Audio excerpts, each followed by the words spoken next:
इख्तियार वली साहब बैठे होते, लेकिन बदकिस्मती से जब भी मुश्किल आती है इनकी लीडर भी इस मुल्क से भागते हैं और वो भी ये भी भाग जाते हैं। मेरी बड़ी ख्वाहिश थी कि उन्होंने इमरान का नाम लेके जनरल फैज से होके और जमहूरियत का दर्ज दिया कि वो यहां बैठे होते और सुनने का हौसला पैदा करते, क्योंकि जमहूरियत में आपके पास सुनने का हौसला होना चाहिए। जमहूरियत में आपको क्रॉस क्वेश्चन सुनने का, उसका जवाब देने का हौसला होना चाहिए। मेरे भाई ने बात की जनरल फैज की। जनरल फैज को हमें विरासत में तो नहीं मिला था, इसी इदारे का जनरल था। अपना इदारा ठीक करो, फिर अपना इदारा ठीक करो। हम कोई विरासत में तो नहीं लेकर आए थे जनरल फैज को। फिर इस तरह अगर हम कहानियां खोलने बैठे तो फिर 11 सितारों की पार्टी जनरल जिलानी वाली थी। नवाज शरीफ जनरल जिलानी की पैदावार है। अगर ये कहानियां हम खोलने बैठे फिर हम गराज से स्टार्ट लेंगे, हम फिर 1989 से स्टार्ट लेंगे। फिर हम ये भी बताएंगे कि कौन अटक के किले में बंद होकर माफिया मांग रहा था, उस मुल्क से भाग रहा था। और मेरा लीडर और उसकी बेगम बुशरा बीवी चट्टान की तरह खड़े हैं सिस्टम के खिलाफ।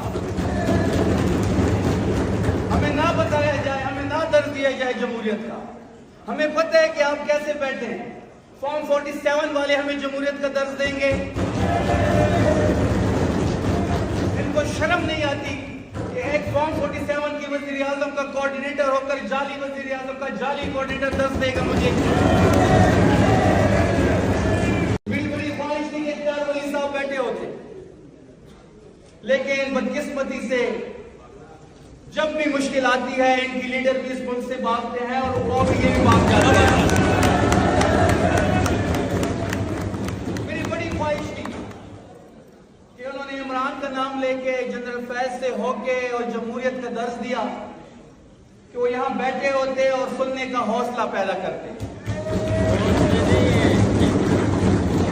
क्योंकि जमहूरियत में आपके पास सुनने का हौसला होना चाहिए।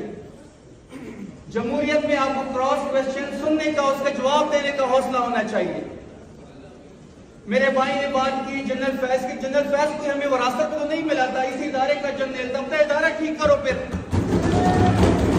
अपना इदारा ठीक करो। हम कोई विरासत में तो नहीं लेकर आए थे जनरल फैज को। फिर इस तरह अगर हम कहानियां खोलने बैठे तो फिर 11 सितारों की पार्टी जनरल जिलानी वाली थी। नवाज शरीफ जनरल जिलानी की पैदावार है। अगर ये कहानियां हम खोलने बैठे फिर हम गराज से स्टार्ट लेंगे, हम फिर 1989 से स्टार्ट लेंगे। फिर हम ये भी बताएंगे कि कौन अटक के किले में बंद होकर माफिया मांग रहा था, उस मुल्क से भाग रहा था।